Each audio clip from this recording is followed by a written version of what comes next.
வணக்கம் மக்களே, welcome to FT verse with Mohi. So இன்றைக்கி நாம் ஒரு மலையாளம் இன்வெஸ்டிகேஷன் த்ரில்லர் மூவியாக ரிலீஸ் ஆகிருக்கு பாதி ராத்திரி படத்தினுடைய விமர்சனம் தான் பார்க்க போகிறோம். ஆக்சுவலி இந்த படமானது இப்போ தீபாவளிக்கு ரிலீஸ் ஆகிருக்கு. இந்த படத்தில் வந்து நவ்யா நாயர் மற்றும் ஷோபின் ஷபீர் அவர்கள் லீட் பண்ணிருக்காங்க. ரத்தினா அப்படின்றவங்க இயக்கியிருக்காங்க.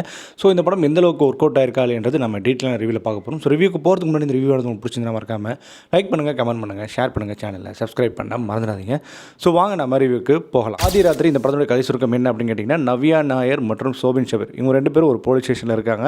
ஸோ அவங்க ரெண்டு பேருக்கு வந்து நைட் டியூட்டி கொடுக்குறாங்க. ஸோ அதனால் அவங்க நைட்டு போயிட்டு இருக்க ஒரு தருணத்தில் ஒரு காரோட ஹெட்லைட் எடுக்கிற மாதிரி ஒரு சவுண்டு கேட்குது. அதனால் ஷோபின் வந்து காரை ரிவர்ஸ் எடுத்து பார்க்குறாரு. அங்கேருந்து ஒருத்தன் வந்து ட்ரெஸ்ஸு மாஸ்க் மாதிரி பண்ணி ஓடி போயிடுறான். ஸோ ஓடி போனால ஷோபின் துவச்சிட்டு போகிறாரு. இன்னொரு கார் வந்து அப்படியே அந்த இடத்துல எஸ்கேப் ஆகிடுது. ஸோ துரத்துட்டு போகிற ஆள் திடீர்னு ஏதோ ஒரு குழிக்குள்ள விழுற மாதிரி ஒரு சீன் நடக்குது. அவன் எப்படியும் தப்பிச்சிருவான்ற மாதிரி தான் இவங்க நினச்சிட்டு சரி விடு போகலாம் அப்படின்னு சொல்லிட்டு ஷோபின் சொல்கிறாங்க. அதனால் நவீன நேரம் கிளம்பிடுறாங்க.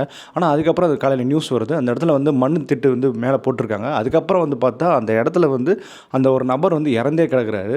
ஸோ இவங்களுக்கு என்ன கில்ட்டின்னா, நவ்யா நாயருக்கு நம்மளால தான் இதாகிடுச்சு, நம்ம வந்து சொல்லியிருக்கணும் அப்படின்னு சொல்கிறாங்க. ஷோபின் சொல்கிறார், இதெல்லாம் நம்ம சொல்ல வேண்டிய அவசியம் இல்லை, அதெல்லாம் பார்த்துக்கலாம் அப்படின்னு சொல்கிறாங்க. பட் ஆனால் போலீஸ் வந்து இந்த கேஸை எடுத்து இன்வெஸ்டிகேட் பண்ணுறாங்க. ஸோ உண்மையாகவே இவங்க மேலே தப்பு இருந்ததா, இவங்க வந்து போலீஸ்களை இவங்களாவே சரணடைஞ்சாங்களா இல்லையான்ற கதையை நோக்கி தான் இந்த படமானது நகரப்படுது. இந்த படத்தினுடைய பாசிட்டிவ் நெகட்டிவ் பற்றி பேசும். இந்த படத்துடைய பாசிட்டிவ் என்ன அப்படிங்கிறீங்கன்னா, அந்த மெயின் கண்டென்ட்டை நல்லாவே நரேட் பண்ணி கொண்டு போயிருந்தாங்க. முக்கியமாக எமோஷனல் ட்ராமாவாக சில விஷயங்கள் இந்த படத்தில் கொஞ்சம் ஒர்க் அவுட் ஆகின்னு சொல்லலாம். அதுமாதிரி இன்வெஸ்டிகேட் பார்ட் முக்கியமாக செகண்ட் ஹாஃபில் நிறைய இடங்களில் ஒர்க் அவுட் ஆகிருக்கு. நிறைய இடங்களில் அந்த முடிச்சுகள் அவிழ்த்து விடுற அந்த சீக்வன்ஸ்லாம் வந்து நல்லாவே இருந்தது. நாம் ஒன்று நினைப்போம், ஆனால் படத்தில் வேறு ஒன்று நினைக்கும். ட்விஸ்ட் அண்ட் டர்ன்ஸ் நல்லா ஒர்க் அவுட் ஆகிடுச்சு. அண்ட் இந்த படத்தில் அதனாலேயே ஒரு ப்ராப்ளமும் இருக்குது. அது வந்து நான் ட்ராபேக்கில் சொல்ல விரும்புகிறேன். அண்ட் இதை தாண்டி வந்து பார்த்திங்கன்னா, ஜெய்க்ஸ் விஜய் அவர்களுடைய பின்னணி இசை இந்த படத்துக்கு ஒரு பெரிய பலமாக அமைஞ்சிருக்கு. எந்த இடத்துல படம் வந்து டவுன்ஃபால் ஆகுதோ அந்த இடத்துல வந்து ஜெய்க்ஸ் விஜய் வந்து இந்த படத்தை காப்பாற்றுறான்னு கூட சொல்லிடலாம். அண்ட் இதை தாண்டி நவ்யா நாயர் நடிப்பு வந்து ரொம்ப நல்லா இருந்தது. ரொம்ப வருஷம் கழிச்சு நான் அவங்கள ஸ்க்ரீனில் பார்க்குறேன். ஸோ அவங்க வந்து இந்த படத்துக்கு என்ன தேவையோ அது கட்டணிச்சு. முக்கியமாக வந்து பார்த்திங்கன்னா, அவங்க அந்த கில்ட்டிக்குள்ளேயே வாழ்கிறது, அதுமாதிரி அவங்களுக்கும் அவங்க ஹஸ்பண்டுக்கும் உள்ள ப்ராப்ளம்ஸ், ஃபேமிலி ப்ராப்ளம், அதையும் ஹேண்டில் பண்ணிட்டு இந்த போலீஸ் ஸ்டேஷன் வர்றது, இந்த மாதிரி எல்லா வெரைட்டி ஆஃப் ஆக்ஷன்ஸை வந்து அவங்களோட எமோஷன்ஸை வந்து நல்லாவே டெலிவரி பண்ணியிருந்தாங்க. இதே மாதிரி தான் ஷோபின் ஷபீருக்கு அவருக்கு வந்து டைவர்ஸ் கேஸ் போயிட்டுருக்கு, அந்த ஒரு ப்ராப்ளம். அதேமாதிரி இவங்களுக்கு மேலே இருக்க உயரதிகாரிகிட்ட நம்ம ஏன் சொல்லிட்டு இருக்கணுன்ற மாதிரி ஒரு மனநிலை.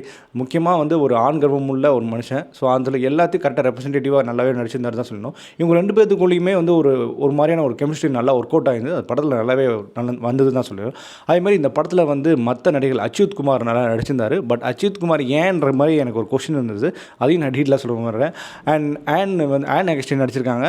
அவங்களோட நடிப்பும் ஏன்ற மாதிரி ஒரு கொஸ்டின் இருந்தது. அண்ட் அதுக்கப்புறம் வந்து பார்த்திங்கன்னா, சன்னி வைன் நடிச்சிருக்காரு, மற்ற இந்திரன்ஸ் நடிச்சிருக்காரு. ஸோ சில கேரக்டர்ஸ் சொன்னாங்க, அவங்க எல்லாருமே நீட்டான பர்ஃபார்மன்ஸ் சொல்லலாம். சரி, இந்த படத்தினுடைய ட்ராபேக் என்ன அப்படின்னு கேட்டிங்கன்னா, இந்த படம் எடுத்துக்கிட்ட கண்டென்ட், இந்த இன்வெஸ்டிகேஷன் த்ரில்லர் எல்லாமே நல்லா இருந்தது. ஆனால் அதுக்கான ஸ்க்ரீன் பிளே தான் பெருசாக இந்த படத்துக்கு ஒத்துழைக்கலை அப்படின்னு தான் சொல்லி ஆகணும். ஏன்னா படத்தை செட் பண்ணுறதுக்கு லிட்டரலி ஒரு 30 மினிட்ஸ் கிட்ட எடுத்துக்கிறாங்க. அதுக்கப்புறம் தான் கதையோட மூடே வந்து ஸ்டார்ட் ஆகுது. இருந்தாலுமே வந்து பார்த்திங்கன்னா, படம் வந்து நல்ல ஒரு இன்வெஸ்டிகேஷன் த்ரில்லர் கொண்ட ஒரு கதை, ஆனால் அதுக்கான சுவாரஸ்யமான திரைக்கதை தான் அமையலை. அதுதான் இந்த படத்தினுடைய மெயின் ப்ராப்ளமாக வந்து நிற்கிது. ஏன்னா இந்த படத்துக்கு நல்ல திரைக்கதை அமைஞ்சிருந்தால், நல்ல இன்ட்ரெஸ்டிங்காக, நல்ல என்கேஜிங்காக, இன்னும் கொஞ்சம் கிறிஸ்பாக சொல்லியிருந்தால் படம் நல்லாவே போய்ட்டுருக்கும். இத்தனைக்கும் படம் வந்து 2 hours தான்.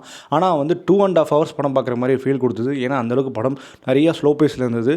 அதுமாதிரி அதுக்கான சுவாரஸ்யமான அங்கங்களோ அந்த கதையில் வந்து முன்னோட்டங்களோ எதுவுமே பெருசாக இல்லை.